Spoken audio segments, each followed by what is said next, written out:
to couples bite. You know what? Prayer sometimes replaces responsibility if we are not careful. One of the most dangerous things in a pastor's marriage is when spirituality is used to avoid responsibility. There is a spiritual language that can hide relational failure. Listen to me.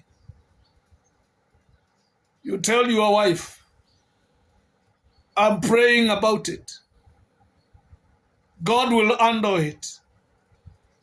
This is the truth of the matter.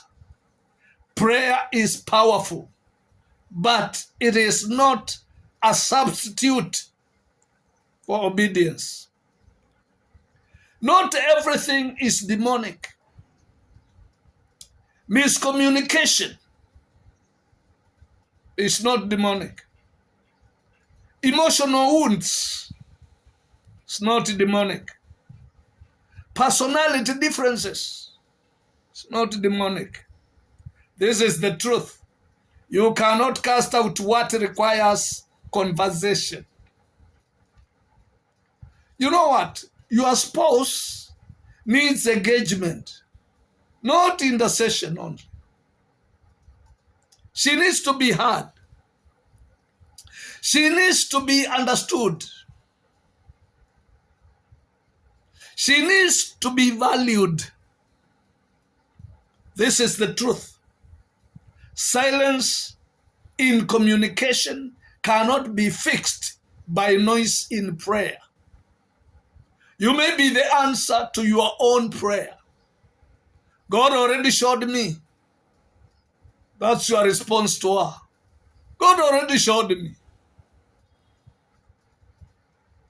You are delaying action. This is the truth. Some prayers are waiting for your maturity, not God's intervention. Jesus modeled both prayer and the presence. He prayed, but also walked with the people. He engaged, he listened, he responded. This is the truth.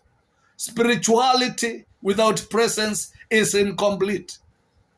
You need restoration and you need balance. These are the practical steps. Replace assumptions with conversations.